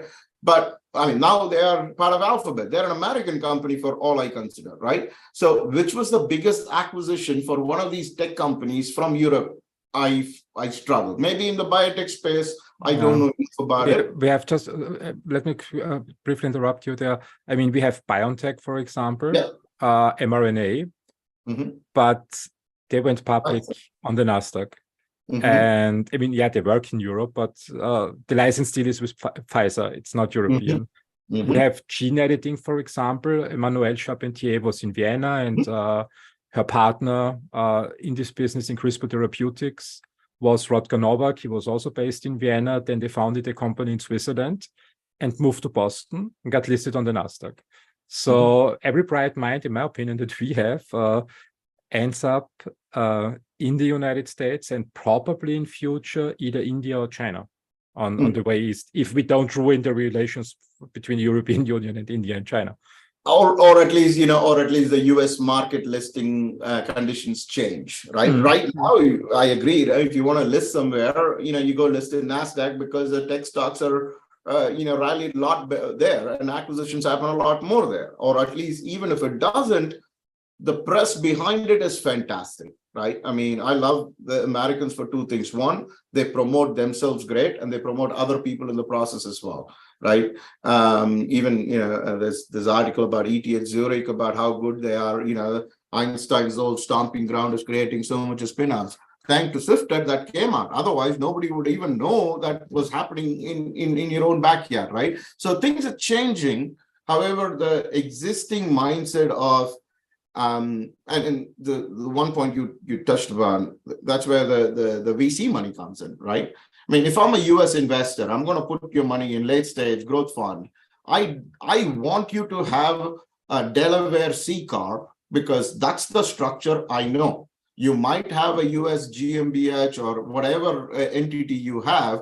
You create a C Corp, spin it out because that's what the money will come to, because that's what my LP says. I will not invest in another entity I don't know the laws of, right? And so if you don't have capital, and I think there's a dearth of growth stage funds here, especially on deep tech. Early stage, there's now a lot more coming up, which is good.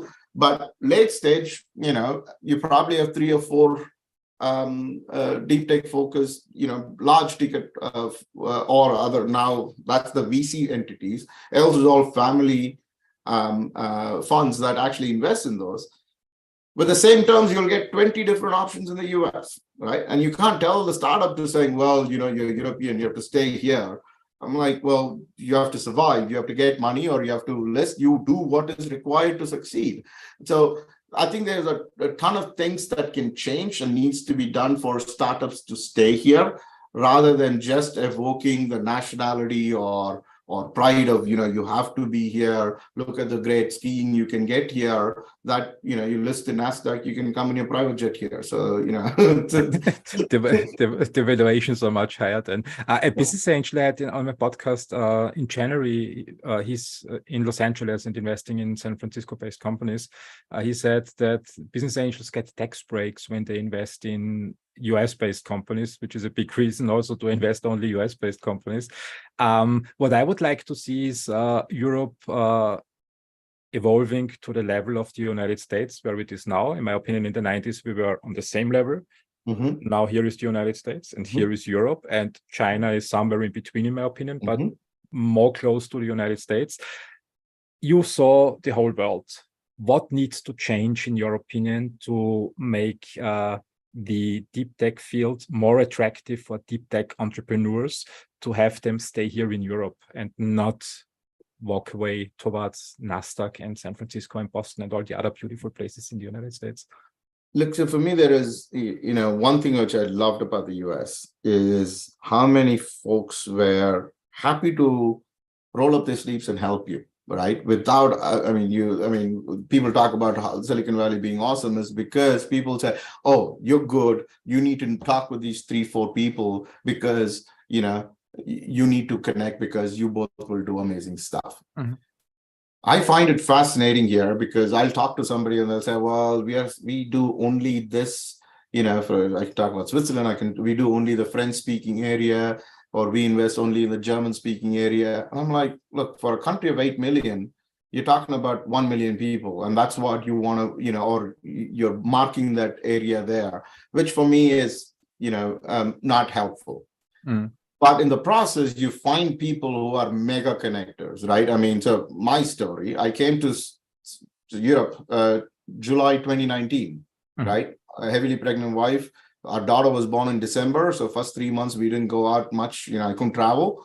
And then March, COVID hit. For 2.5 years, I was home, right? And there was no way to build a network, meet anybody, fresh off the flight.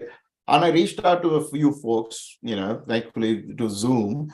And they're like, okay, good. You and I hit the same terms on how we talk about commercialization and deep tech. Here's the 20 people who you need to meet, right? And so there are these mega connectors who want to bring everybody in. It needs a lot more. Where it is right now is if you have a successful founder in deep tech, they will go and do in their local ecosystem alone, right? I'm a successful founder in Vienna. I will touch all of the startups in Vienna, or you're from Southern Federal of Austria. I do Eastern or Western Austria. So that doesn't make sense, right? Where I loved about Australia was since it was geographically isolated and a very small continent of 23 million people, every founder was, okay, I can't survive if I'm selling only in Australia. I need to start selling outside. So they were global from day one to saying, how do I get customers? Where I see a lot more problems here is like, I'm a French startup, I'm going to sell in France. I'm like, great, you get your validation, but there is, your ICP, your ideal customer profile will be European Union fully. Go look at everywhere else you can sell, right? And so that's a little bit of a mindset issues, and the people who can actually connect don't do enough of. That's one. For me, where do I see deep tech? I can talk more about what I'm close to. There's a ton of amazing work coming out of the photonics area. I know Fraunhofer is doing brilliant. EPFL is doing really great. Professor Tobias Kippenberg is probably, he's got like 5 spin-outs coming out of his research. So there are a lot of people pushing and doing stuff which is a lot more commercially oriented, which is refreshing, excited to see. Folks like Sprint in Germany, right, who's the DARPA of Germany, and ARIA, which is like built on the DARPA in the UK. They are now, taking a lot of the learnings, what worked in the US, why DARPA worked, how to do it fast, and bringing those learnings here, which is exciting to see. And that will see how the next 5 years will pan out, because now you're not going through the same funding mechanisms existing. It's more to saying, okay, I'm looking at long storage batteries as a challenge. Everybody apply, 2-page application. I'll give you €1 million to do a proof of concept, simple agreement, go do it. that is refreshing. Oh, that's cool. That's cool. That's cool. So you see hope basically for. Oh man, always hope. Otherwise, it would be too depressing. Yeah, should we not remodel the European Union? I mean, Switzerland is outside European Union anyways. We communicated briefly over a post on LinkedIn, where the author of the post highlighted artificial intelligence in patenting. How do you see the influence of artificial intelligence on the startup ecosystem? I mean, so look, so for me, there's just on AI, right? There's enough doom and gloom about, oh my God, we need to regulate this. This will take over the world. Yeah, Terminator is Austrian. Well, I know, and I lived in California when he was the governor too. And so for me, I think the doom and gloom is I'm not a huge subscriber to that, primarily because AI is a tool, right? Mm-hmm. I mean, the fallacies and the faults lie in the human nature, not on the tool, right? The analogy for me is if I invent a pen, everybody writes beautiful, great, but there's going to be one guy who's like, oh, I can stab somebody with it. Just because somebody stabs somebody with a pen, you cannot go regulate the pen rather than, help with mental health issues and what triggered that person to stab, not going saying, oh my God, pens are now, dangerous devices, capture them on the airplane. That kind of beats the point. And I think the overreacting on regulation on AI is that to saying that, we saw a movie about Terminators or killer robots or this or that AI will do. AI is a tool, right? It's not there where it is, fully sentient, where it can take over the, you use any AI tool, you still have to have the input. If it does get there, I don't think there's problems yet as how people are making it fictionalized problems, right? And to that post on patenting, right? Why I like it. I say this often. If you ask me to define an inefficient system, I will say it's the IP patent system. Really? Right? Why is that? It's designed for lawyers, by lawyers. The only people who make money are the patent lawyers for drafting, filing, prosecution, litigation, licensing, everything. It's supposed to be for inventors who can draft and write their own inventions and file it, right? When the patent system started, it was for mechanical inventions. I think one of the first thing was the machine gun that can shoot, right? And that had the first description behind it. It worked there. Industrial Revolution, it worked because it's still mechanical parts. Then you got genes, chemistry, wow, how do we hold it? Computer science completely failed. Now we are trying to fit into a static document all of these new inventions, but the static document hasn't changed, right? So for me, the patents are a brilliant tool. That is the only tool we have right now to protect invention. So that's the system. Will anybody change it? Not the IP regimes. WIPO, EU, EPO, or USPTO is not going to do it because you're paying patent fees, and WIPO made 9 billion euros in revenue, so they're not going to go and say, hey, this system doesn't work, right? So for me, where I think there's a difference between IP strategy for startups is that what happens after you file a provisional application? Who reads it? Nobody. Right? For a whole 12 months, nobody reads it. It's just like you have a priority date as a placeholder. After 12 months, you write a full application and a PCT. Who reads that? Nobody still. You get an assigned inventor, or you do an ICR or an international search report, ISR, and then you get an assigned an examiner who will review it and say, no, I don't grant this. This is whatever, rejections or novelty. But for the first 12 months, if I draft it on day one, I'm spending 7,000 euros or 8,000 euros or 10,000 euros to draft a full claim set. Nobody reads for 12 months. What is the value of that 8,000 sitting in the patent officer, the patent lawyer that you paid for, or use that to actually develop it? And then within a year, you can actually raise money and then pay for the best patent lawyer to redraft it either way, right? That's where I love these patent tools, is because you're the inventor. You've written the whole thing. You know the invention back and forth, right? You give it to a lawyer, patent lawyer. And they are beautiful at drafting. Don't get me wrong. If you hit the claim set number 1, beautiful, it's a piece of art. Nobody understands it, but it's just convoluted, right? But if an AI system can spit the same thing, you're saving $8,000. And then at that point in time, you'll have raised a lot more money to do it, right? I mean, before AI, I tried to do the human part of it. And I told them that was a stupid idea, but I'll still say it because I believe in it. I worked at a university. We had a law school, right? And we were training patent lawyers to become patent lawyers from the law school, right? After they finish it, they will go to one of the big law firms and charge us back $500 an hour for drafting the patents. I said, look, how about some of these patents that we didn't think it'll make it, or the patent committee didn't want us to go ahead with the filing? Why not I get the top 3 students from the class to draft it, and we'll take a punt and file it ourselves for 1 year. It's $110 to file. Let's file it. If it doesn't work, if it doesn't commercialize, we let it lapse, because we are not going to file it either way and would have been published tomorrow. But it'll help the student to say, this university trusted in me to do it, put it on the CV saying that I've already drafted and filed one. It'll get a better job for that person. And guess what? Every year, we'll at least have 3 good students who will come and do it.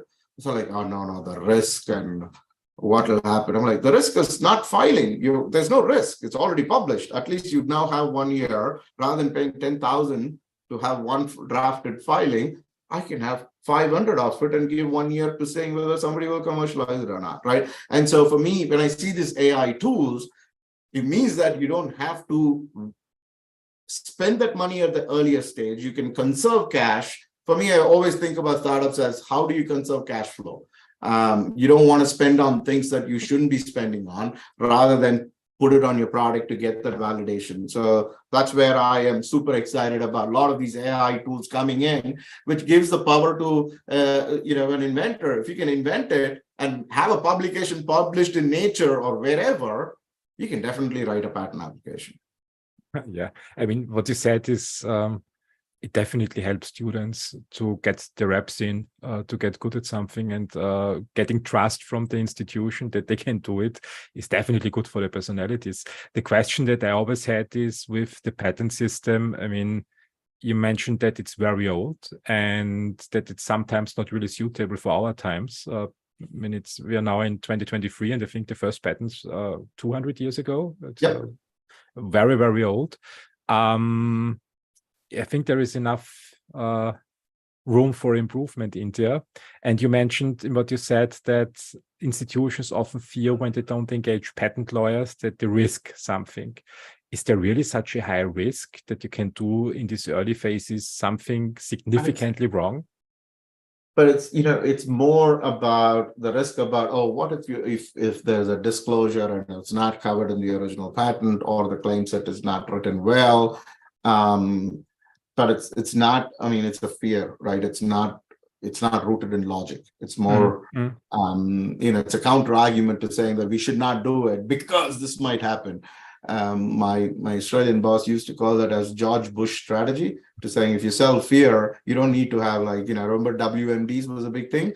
It's because, definitely didn't exist. But if you're scared about something, and if I say that it's a fear enough times, and then it keeps on telling through every tech transfer generation to say, in 1950, somebody had a lawsuit and it was not properly done, and hence we lost the lawsuit.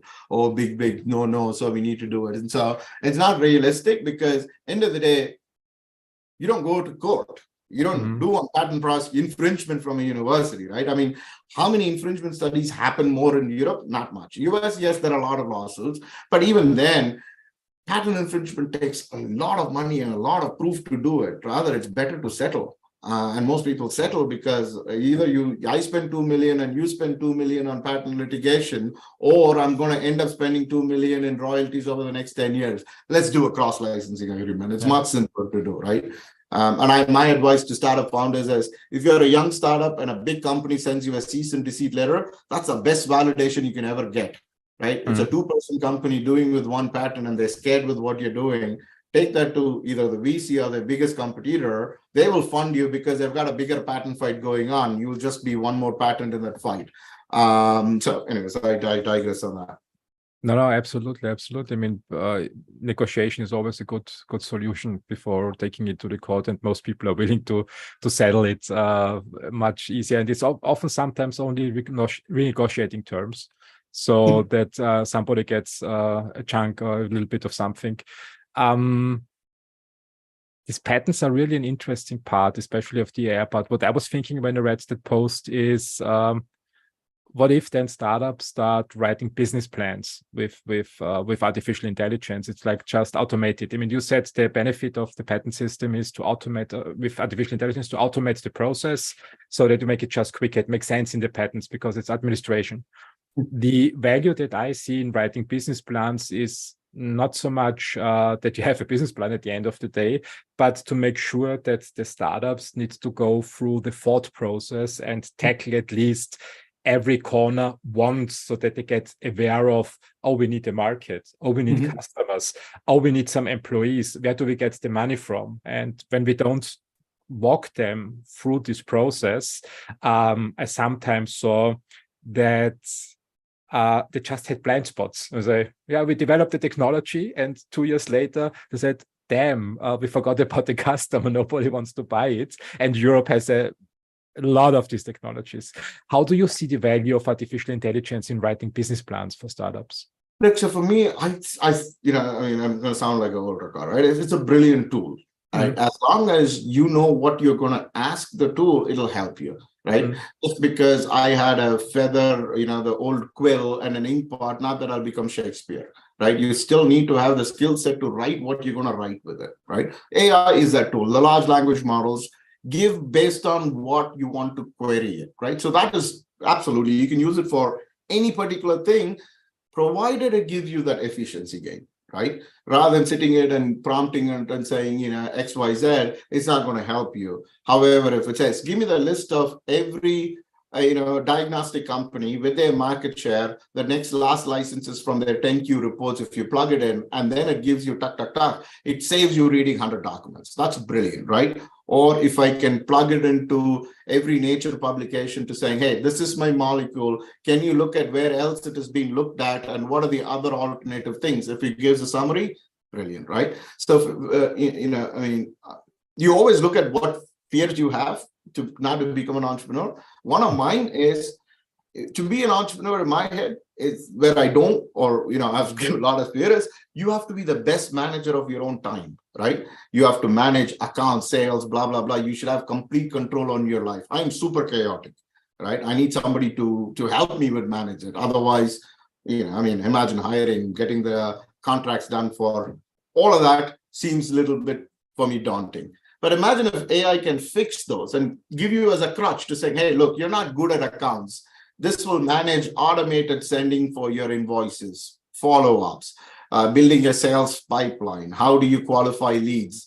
When those tasks can be automated, then it feels like, okay, I let this do it, and then I'm the human where I can go execute on it, but I'm getting a whole feed of the manual redundant work that is getting optimized, right?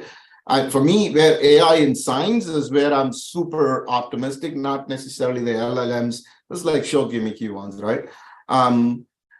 Think about material science, right? So for me, superconductors, we use superconducting material. It's a Ribco. It's used like, rubidium, cuprite, barium cuprite, or whatever. That was all done by, I'm going to put some rubidium. The molecular structure meets with, barium and cuprites. And yes, we know how this works.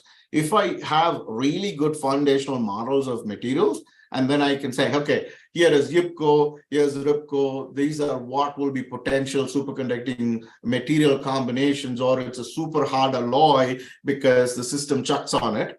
Then you do the experimentation, characterization, validation, all of that. Then it cuts you, 2 years and 4 PhDs of work, because now you can actually play with those materials to actually build and characterize it, right? And so that's where I'm hopeful. I'm looking forward what AI will look at it, and interesting, beautiful times to be in. Absolutely, I couldn't agree more. I mean, you mentioned fear very often, and humans are fear-based actually, but I don't remember the name of the study. I read one study that said that 95% of our fears never become reality. And with AI currently on the internet, the fear of being replaced is extremely often expressed on social media. And when I jumped on the ChatGPT train with my podcast in December last year, I also thought at the beginning, "My, is that cool? I can just let the machine write all text and can lean back and do nothing." And after 2 weeks, I realized, yeah, it can produce a lot of written text, but meaningless text. And nobody wants to read it. So I thought about how can I use it? And then one influencer said, you use it in the wrong way. See it as a tool, not as a replacement. And start asking the right questions. For example, when you have 10 question ideas for your podcast, just ask the tool, how would Lex Friedman ask these questions? How would Joe Rogan ask these questions?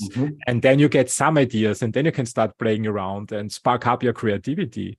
Or how can I make this headline more attention grabbing? And that's the real use of artificial intelligence. Absolutely. Look, I mean, for me, it's more, we are all influenced by somebody somewhere, I mean, yes, some people have this ton of these original thoughts coming in. All of us read somewhere and they're like, oh, how about that? That's a cool thing, right? So we remember something. Some people have good memories, some people don't. But it's more, if it can help you with content or with helping you what you want to achieve, and it's a brilliant tool, right? There's another tool that I use called Audio Pen. I'm good at talking. I'm not good at writing. So I talk into it and it gives me bullet points for me to expand later. It's a fantastic tool because I can use my phone and record into it and a thought, and it saves my original speech. Even with my Indian accent, it transcribes brilliantly. So for me, that is fantastic, right? Rather than me going and saying, oh, I'm bad at writing, I'm going to sit 1 hour writing. Tried it and obviously it doesn't work. Whereas, when I talk into it and I have my flow of thoughts going, it captures my original one, gives me suggestion. I can even have, for me, the best one was there's a drop down to saying the writing style of Richard Feynman, and it actually gives you short, pithy ones like Feynman. I'm like, oh my God, this is brilliant. Feynman's one of my heroes, right? So yeah, those tools are brilliant, right? But it's not going to replace you. And the replacement theory is right. Okay, remember how people have these booths, telephone booths, right? Where you put a coin in. There's no more anywhere other than London where it's showpieces, right? But what happened to that industry? What happened to the people who were making those phone booths when cell phones came in? Did somebody worry about, oh, we are replacing them, we shouldn't be using cell phones? Because it was blue collar jobs. Sure, technology evolves, we don't use the telephone, we move on, right? But now people are worried because now it's white collar jobs. Right? I'm like, what if lawyers don't have a job? What will the lawyers do? Right? And then becomes more, why is that now a concern? And it wasn't a concern when the telephone booth operators, manufacturers went out of business. Or, I would say it's human augmentation or human enhancement. When I would try to use ChatGPT to design a new drug, I would fail. So it's when I don't have the background, when I don't know what to ask for, when I don't know how to use the tool in the context of drug development, in the hands of a chemist or biologist, it can work wonders and really enhance their job and make their jobs better. But for someone who never read anything about this special topic, I don't think AI will be of any help. So I don't think that AI itself can design drugs on their own without having the input, not at this stage that we are right now, in my opinion. So I was just trying to search. There was this one first AI drug which went to phase 2 trials. I don't know what happened. I think it's in Silicon Medicine. It was Alexander Alex Savaronkov. He was on my podcast a couple of weeks ago. Right. Okay. Yeah. But sorry. Go ahead. But he raised 400 million euros from Saudi Arabian investors. Aramco, I think, invested in his company, and he has a team working on drug development. So it's not only artificial intelligence. Exactly right, but it helps him with the so for me, I don't think AI is a problem right now. Yes, it's probably showing what's the nice side of it, not the ugly side of it. Where I think there are inherent biases, right? I mean, that'll always be there. And side story, but I'll get to the point. You know how you wash your hands and you've got the IR sensor, right? It never worked for me. I'll put my hand in and I'll be like moving around and it'll never work in the early 2000s. Then, the reality was the wavelength in my skin tone didn't match, Oh, right? really? It absorbed. So if you're lighter skin, it'll actually work. IR sensors on my skin didn't work. Is it a bias against me? No, it's just that where it was developed, there was a lot of white folks and a lot less of brown folks to test it, to calibrate it on wavelengths. Now you got a little bit of motion sensor, so I don't look that stupid moving my hand around to get the water going, right? Those biases is not because there is a malicious intent against, oh, you know what, dark people should not use the faucet, so I'm not gonna. No, it's just that you don't think about it because it doesn't apply to you when you built the product and you tested the product. But it's not the bias to discriminate against people. It was just how it happens. When you find it, you fix it. Same with Band-Aids, supposed to be on your skin tone. Now they have different skin tones on Band-Aids. So those biases will happen because it's what your local minima doesn't mean it's the global minima. That will change and that will adapt. And when the problems come, you fix it, but not regulated to saying that there'll never be problems. That is kind of counterintuitive to technological advances. Either US is going to have all the AI models and they're going to say, I'm not going to give you the models for EU to regulate. And then you find them for having those models. So it's not either way the right mechanism. It's just a lot of fear right now. And I think it's a little bit of overreach, at least my opinion. To build on what you said, the companies just start not to come to Europe anymore. When you think about it, I mean, it's not artificial intelligence, it's more a consumer product. Meta started Threads, which is basically a Twitter clone. So from what I read on the internet, but I can't use it. It's not in Europe because of the regulations. And the next, I read on LinkedIn that the next a wave of large language models comes to the market, and I think it's Cloud AI, which is much better since as an influencer on than ChatGPT, but it's only available in the UK and in the United States. And yes, of course, you can work around with a VPN, but fact is that some companies start ignoring Europe. And I ask myself, I mean, is this bringing us in a bad position because we can't access the latest technology and can start integrating it? How do you see that risk? So for me, it's always this, right? If you look back on everything that you regulate, it'll go underground, right? The best that you always quote is what happens in prohibition in the US, right? So they said no more alcohol. It's not like people stopped drinking alcohol. It's just that, the people who marketed and did the alcohol sales and manufacture and the whole distribution were done by the mafia. So my view is if you regulate something, it's not going to be like, okay, we're not going to stop doing it. Somebody will find a market on how to try it. Either if you want to make sure it's mainstream and it's controlled and whatnot, don't say you do it, that's it, end of the day, you're not going to do it, but find a way to figure out, okay, this is a tool, but here is where the boundary conditions are. Not necessarily saying you have to get this checked, my model has to be checked, and that's a little overreach. So if you overreach too much, it'll go underground or people figure out a VPN to download Threads because everybody's sending me invites. I can't get on Threads, so I'll have to figure out a VPN. So it's not like it's actually helping. The regulation is not helping people from stop using it. They're just finding a way to go around the regulation and using it. So for me, is the regulation then being effectful, or you're just making people download more VPN tools? And then you say, oh, you're using VPN, please stop using it. And then you'll find a better VPN to do, Tor or whatever. So if the aim is to stop people from being hurt or being exploited, this regulation is probably not going to be helpful. It's going to be hindrant, or some startups are going to lose out. If you're a large company, you can pay 50 grand to get your model to be reviewed, but otherwise you're going to leave. That's not the best ideal outcome. Yeah, that's true. I just see the time is flying and it's a lot of fun talking to you.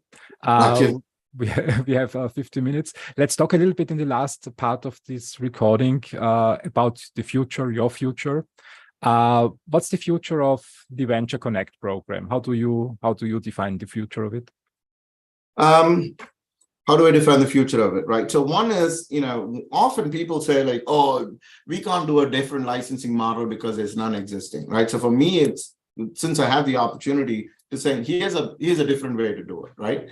Now for me is to say, this works, right? Because I'm sure a lot of folks, if you see another model, say, this will not work, I'm waiting for them to fail. So for me, I've got a lot more incentive to make this work, to saying, here's the startups which came in, this is what we did, this is what, so that's going to take some time. The proof is in the pudding. So for me, throwing the kitchen sink behind this program to get more startups using it, and build this up, and that's pretty much the immediate future on showing how this works. This camera has an auto zoom feature, so it zooms in and out. So forgive me for putting my hand up. What's more, I think, is end of the day, this platform is not built for only for CERN, and what we want is to say, if you're a deep tech startup, I mean, end of the day, is there's going to be the same number of VCs, same number of people who can help. I mean, if you want photonics experts, there's going to be 20. If you want a biomedical device or a diagnostic tool, there's going to be 20, 30 good experts who are there, right? And if it's more to build that ecosystem where it's saying, hey, look, you're not going to use my tech. There's nothing that matches, but what you're building is really awesome. You need to go meet with that person, right? And so that cannot be automated, because that's the relationship building part of it, where I ask you something without expecting nothing, but to saying, okay, you're a nice person, you need to meet that person. That is what I want a lot more of people to do it. And I'm a huge believer in building techno-economic analysis models of deep tech startups. What's your capex going to be? What's your opex going to be? How are you going to manufacture it? What's your unit economics going to be? That's what is missing, because everybody's drinking the Kool-Aid of growth. I'm going to raise money, burn it, and then we'll figure out customers. And then, oops, I made it work in the lab and I can't get the same price points when I'm manufacturing it. Rather flip it to saying that, okay, I'm going to spend all my time to figure out how I'm going to manufacture at scale, right? If I win the lottery and I have 250 million euros, I can put on it and I get this. Okay, oops, I didn't win the lottery, but let me go to the VCs and say, if you pay me 250, I've got the plan to build this and scale this. Let's go pilot project of 5 million so that we can get to these numbers and then figure out how to scale. And to be honest, that's what the good tech transfer officers should be doing, to saying that here's the techno-economic analysis. We've de-risked this part. And then if you ask equity, makes sense. But if you're not and saying, here's an IP which a patent lawyer drafted, we went through prosecution, but I need 40% of your company, that doesn't make sense, right? So there's a lot of change process required. What's future for me is to either, for CVC, is to build this program to saying this works, right? We've talked with experts who de-risk this tech, and the VCs invest in it. So it's the proof in the next year. Yeah, this is absolutely genius what you say. So it's absolutely the right way to move companies very fast forward and get them on the right track early on. It's I think they benefit a lot from you. Cheers, man. Thank you. The question that popped up in my mind while you were speaking is, I mean, would creating a venture fund be one of the goals that you could do with the program? And once you have the first winners being successful, would be a venture fund a thing for you? Look, so not so much within CERN to have a fund, right? I mean, even for me, what would be ideal is something like the engine at MIT, right? Why I love the engine, they've got a fund, they've got labs, access, right? One of the things that I found a travesty is, if you look around Europe, you've got all of these great universities with these great machines, which are one of the kind, but you can't access it, right?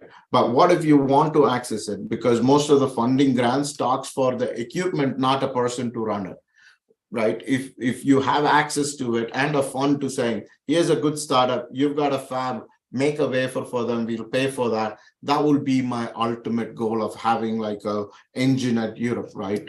Which is a fund, which is lab space, which connects you to the ecosystem of every deep tech player in lab. I mean, it helped that they started at MIT and they spun out. But that would be phenomenal to have at CERN. I don't think I can pull it off CERN, but in Europe. Where I think for me, the biggest challenge is I believe in all science, right? Science just excites me. And then you go and say, what if this works, right? You need a few million to prove it. You need big visionary early stage funds to saying that, you know what, that's a moonshot. but if it works, you're going to change this whole $1 trillion industry different, right? There's a startup out of Germany and probably also some founders from Vienna as well. It's called Proxima Fusion. They're trying to commercialize the Windelstein X7, which is the toroidal particle accelerator out of IPP. For me, imagine that is a moonshot, right? To build a nuclear fusion sustainable one, which took 1 million years to human hours to build it. Those you can't provide validation right now. Well, those are like, if this works, it will change the whole energy industry. This is not taking a share of the market. This is changing the market completely, right? And so those are phenomenal. There are a lot of visionary, ambitious founders being backed by VCs, which gives hope. I mean, this technology that you mentioned, I mean, if that works, if I remember it right, it's free energy basically for forever on the planet. I mean, anything that is perpetual energy, I wouldn't believe it breaks the laws of physics. What it does is it sustains, right? So you've got other tokamaks which are circular, right? Because that was an easier one to build. This is like a wave pattern which maintains the fusion for longer, right? So you use, there's a ton of ways to create fusion, from lasers, which the US group showed was better, but you go to Q greater than 1, but you have to sustain it for a longer time. This is a best way to sustain it for a longer time, right? Others all last for milliseconds, but this lasts longer. So these are all parts when you put together, which would make a huge, significant difference. But the comparison is Commonwealth Fusion in the US, which has raised $2 billion as a startup, as a spin out of MIT. 2 billion. 2 billion, right? Oh. And in Europe, what was the fundraise in Europe for the? They're at a seed stage, right? I mean, I don't think it's fair to compare where Commonwealth Fusion is and where Proxima is. Proxima raised is a big deal. Commonwealth Fusion is where it is going, but it's, a private startup raising 2 billion is mind blowing, right? But that's what amount of money is required to make nuclear fusion possible, because there's always 30 years coming now. So, you need people to write the check for, talk about patient capital.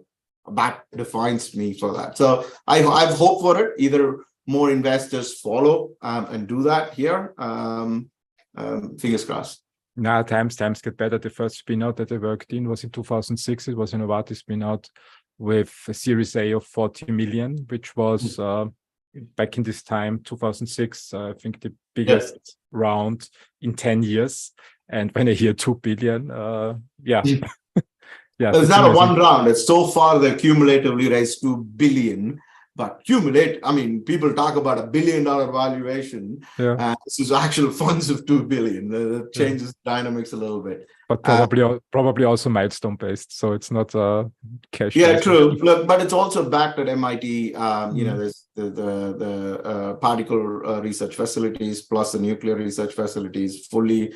Talk about making sure research and the spin out works together.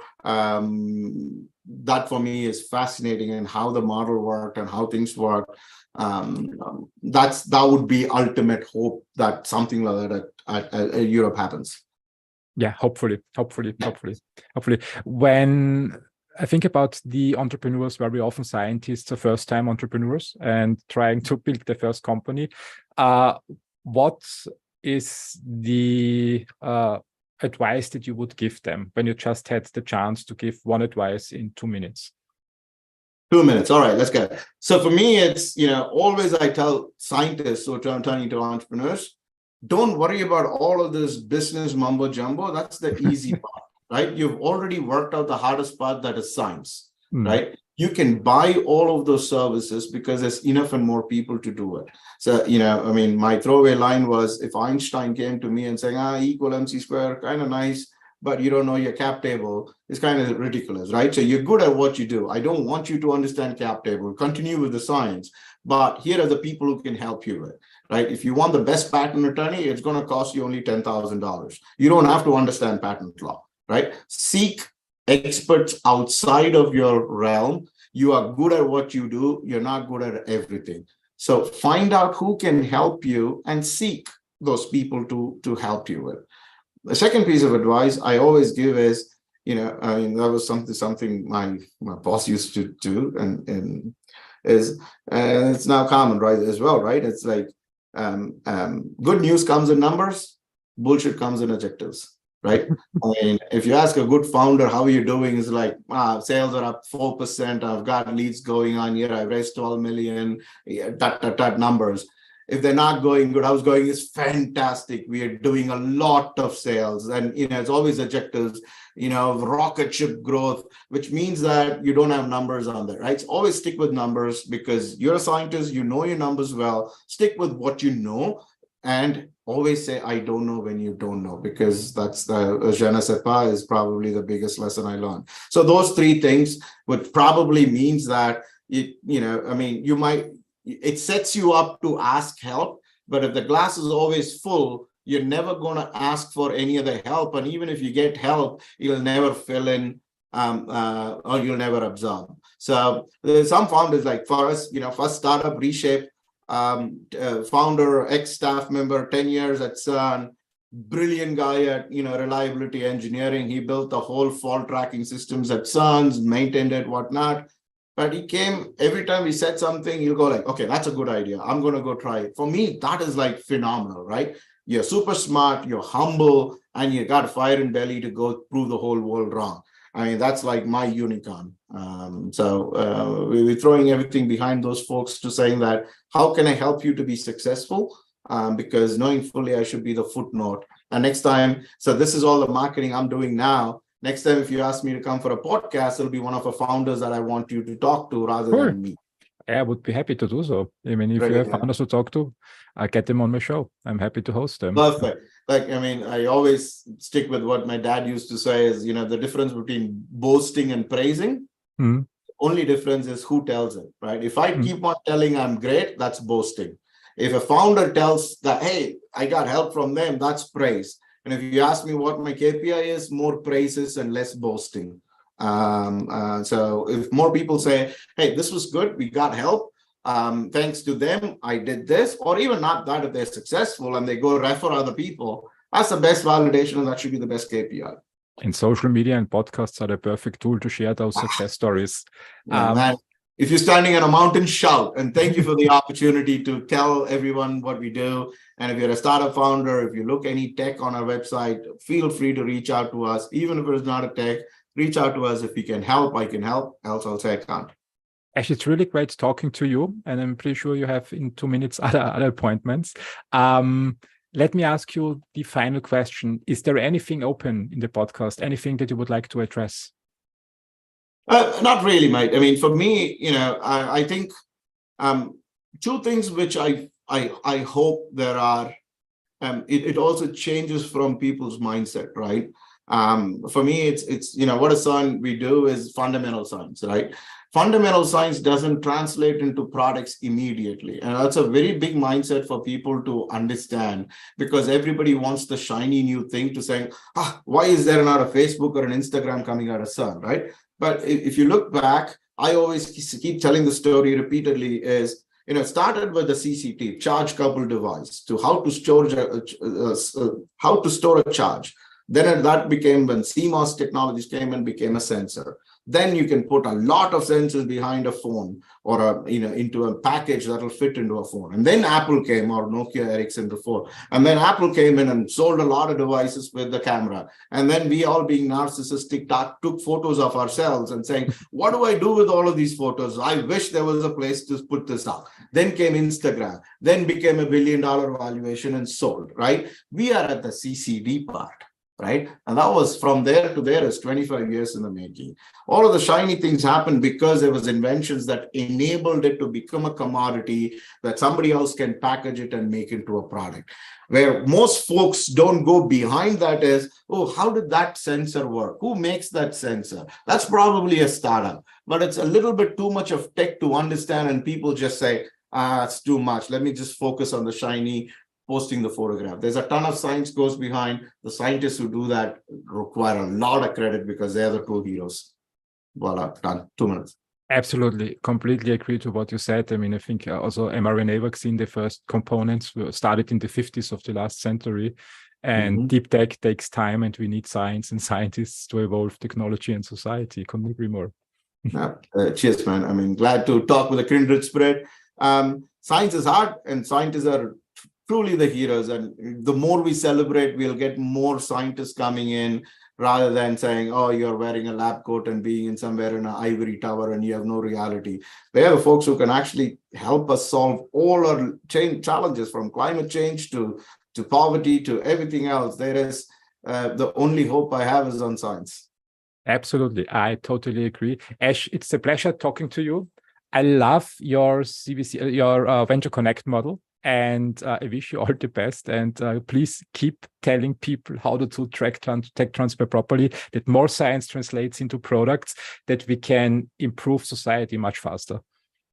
Thank you, man. Thanks for having me. You know, I mean, one thing I do is preach, and now I have to practice what I preach. Have a great day. Bye. You too, man. Cheers.